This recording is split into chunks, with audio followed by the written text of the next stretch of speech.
Hello, welcome to my channel. Today I'm going to talk about the change of landscape in the UK regulation in relation to crypto ETNs. The UK has just lifted its 4-year ban on crypto exchange traded notes, or ETNs. That means, for the first time since January 2021, retail investors can again buy regulated crypto exposure right from their brokers.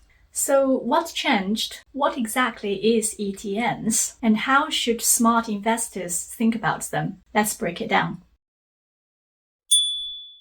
The FCA banned crypto-linked ETNs in January 2021, calling them too risky for retail investors. The ban lasted for almost 5 years. Until now. As of 8th of October 2025, the FCA has lifted it, now allowing retail access again, but this time with strict new conditions. A crypto ETN, or exchange-traded notes, is a security that tracks an underlying asset like Bitcoin or Ethereum. But when buying an ETN, you're not buying the coins themselves. You're buying a debt instrument instead. In other words, instead of buying the coins themselves, you're buying the issuer's promise to pay you whatever return those coins deliver. Legally, this promise is a form of debt, an IOU from the issuer. As an analogy, think of it as lending money to a financial firm. They owe you whatever Bitcoin or Ethereum earns, minus fees. But if they go bust, your holdings could be worthless, even if Bitcoin or Ethereum doubles. It's also worth noting that some of these ETNs are physically backed, meaning they have actual Bitcoin or Ethereum in custody. However, some others might not be. Instead, they use derivatives to mirror the return synthetically instead. Either way, your claim is against the issuer of the ETNs, not the crypto itself. So with ETNs, instead of exposing yourself to custody risk, you are exposed to counterparty risk instead.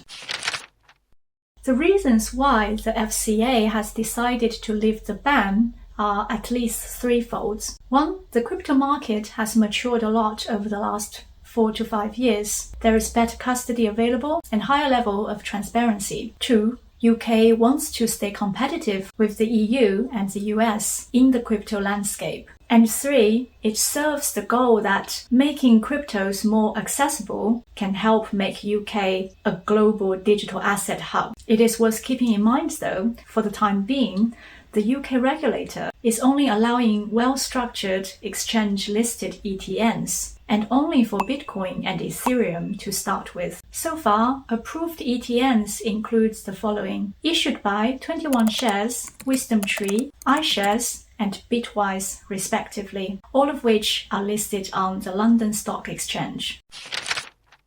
Having just checked it myself, I can find several of such ETNs on the Free Trade app, but I haven't been able to find those on Hargreaves Lansdown yet. It is my understanding that these ETNs will soon become available on platforms like IG, Hargreaves Lansdown, AJ Bell, and Interactive Investor after these platforms have completed their operational setup. Another point of note is that these ETNs are classified as restricted mass market investments. That means your broker will be asking you to complete certain certifications or questionnaires before allowing you to purchase them. These include risk disclosures and self-certification. Let's have a look at them in detail.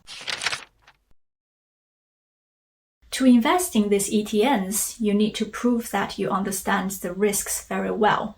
That means a self-certification process and an appropriateness test. As an individual, you can either self-certify as a restricted investor or a sophisticated investor. If you choose restricted investor, you are confirming that you will not put more than 10% of your net assets into high-risk products like crypto ETNs. On the other hand, if you select sophisticated investor, That means you have the experience and understanding of such risks involved, such as experience in finance, angel investing, or running a large company. Then comes the appropriateness test, a short quiz to check you know that ETNs are unsecured debt. Crypto can crash 100%, and these products are not protected by the UK's FSCS scheme. Failing the appropriateness test, then you'll get a big warning before you can proceed. Or some brokers might block your access to the ETNs altogether. It is the FCA's way of saying you can invest as long as you prove that you understand what you're buying. As mentioned earlier, one of the advantages of buying ETNs is that you are not exposed to custody risk, which would exist if you hold cryptos directly, because you would need cold or hot wallets as well as private keys to keep your cryptos safe. And you'd be exposed to the risks of exchange hacks or lost passwords. With ETNs, however, issuers store your assets with institutional custodians, such as Coinbase Custody or BitGo, segregated and audited, so you avoid operational risk. However, you will still carry issuer risk. If the issuer of the ETN you hold or its custodian fails, you could lose money even if Bitcoin or Ethereum rallies. So the risk shifts from can I lose my wallet to can the issuer fail? Here is the table illustrating the comparison between holding cryptos directly versus holding ETNs. If you like control and self-custody,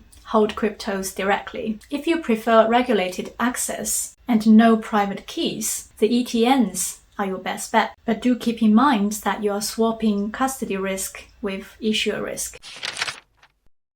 So given the risks involved with ETNs, including crypto volatility, issuer credibility, official protection or lack of, and limited selections, it is probably wise to treat crypto ETNs as high-risk satellite positions, not your core portfolio. For most investors, a 1 to 5% allocation is plenty, a small way to participate in the digital asset theme without derailing your entire portfolio. Think of it as a thematic ETF, long-term, small size, and fully risk acknowledged. In summary, this shift is a major milestone for the UK market, bringing crypto over to mainstream finance and giving investors choice over how they get exposure. But remember, the FCA's move makes cryptos more accessible, but not less risky. This is indeed progress, but at the same time, it does not make cryptos a safer investment than other regulated products. So that's it for today. Thank you so much for watching. If you enjoyed this video, hit like and subscribe for more videos like this. Feel free to leave a comment down below if you have questions or opinions you would like to express about the crypto ETNs, especially in the UK regulatory landscape. And as always, share this video with anybody you think might find it interesting or useful. It really helps me grow my channel. Thanks again for being here. I'll see you next time.